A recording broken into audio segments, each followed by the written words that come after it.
பழனி முருகன் கோவில் மலையின் அடிவாரத்தில் அமைந்துள்ள தற்போது வாகன நிறுத்தமாக பயன்படுத்தப்பட்டு வரும் 1.4 ஏக்கர் நிலம் கடந்த சில நாட்களுக்கு முன்பு முறைகேடாக தனியாருக்கு பத்திரம் பதிந்து கொடுக்கப்பட்டுள்ளது.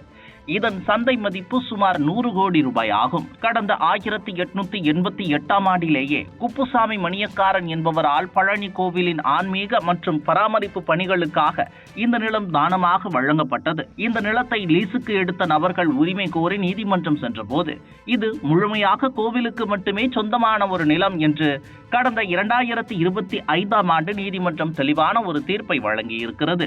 நீதிமன்றத்தின் தீர்ப்பையும் மீறி இந்த அரசு அமைந்த 2 வாரங்களில் இந்த நிலம் அவசரமாக தனியாருக்கு கைமாறி உள்ளது. நிலப்பதிவு நடைபெற்ற அன்று சம்பந்தப்பட்ட பகுதி சார் பதிவாளர் பணியில் இருக்கவில்லை.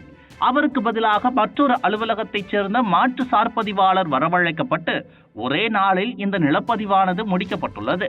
சந்தேகத்திற்குரிய பழனி கோவில் இணை ஆணையராக கடந்த 6 ஆண்டுகளாக பணியாற்றிய மாரிமுத்து என்பவருக்கு இந்த பத்திரப்பதிவு முடிந்த 2 நாட்களில் மாநில அளவிலான இணை ஆணையராக பதவி உயர்வு வழங்கப்பட்டு சென்னைக்கு மாற்றப்பட்டுள்ளார். பதவி உயர்வு பெற்றுள்ள மாரிமுத்து மீது திமுக ஆட்சி காலத்தில் பழனியில் நடத்தப்பட்ட சர்வதேச முருகன் மாநாட்டிற்கு வந்த கோடிக்கணக்கான ரூபாய் நன்கொடைகளுக்கு இன்னும் முறையாக கணக்கு காட்டவில்லை என்ற குற்றச்சாட்டு நிலுவையில் உள்ளது. இந்த ஒட்டுமொத்த முறைகேட்டிற்கும் அமைச்சர் ரமேஷும் அவருக்கு வலதுகரமாக செயல்படும் IAS அதிகாரி குமரகுருபனும் முழு பொறுப்பேற்க வேண்டும். குமரகுருபன் ஏற்கனவே பதிவுத்துறையின் செயலாளராக இருந்தவர் என்பதால் சட்ட விதிகளில் உள்ள ஓட்டைகளை பயன்படுத்தி இந்த முறைகேட்டை நடத்தியிருக்கிறார்கள் என்ற குற்றச்சாட்டுகள் எழுந்துள்ளது. இந்த பத்திரப்பதிவு சம்பவம் தமிழகத்தையே உலுக்கி எடுத்து விட்டது.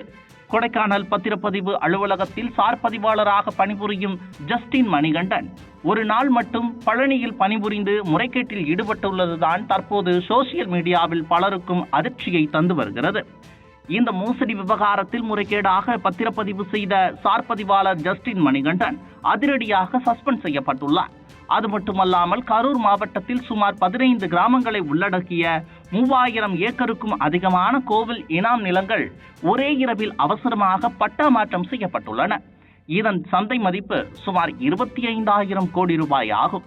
கோவில் பணிகளில் ஈடுபடும் அர்ச்சகர்கள் மற்றும் ஊழியர்களின் வாழ்வாதாரத்திற்காக கொடுக்கப்படும் இனாம் நிலங்களுக்கு பட்டா வழங்குவதில் எவருக்கும் மாற்று கருத்து இல்லை. ஆனால் கோவில் பயன்பாட்டில் இருக்க வேண்டிய பொது நிலங்களையும் பல போலியான நபர்களின் பெயர்களை புகுத்தியுள்ளதா என்ற கேள்விகள் எழுந்துள்ளது. இந்து அறநிலையத்துறையில் இந்த அவசரம் ஏன் காட்ட வேண்டும் என்ற கேள்விகளும் எழுந்துள்ளது.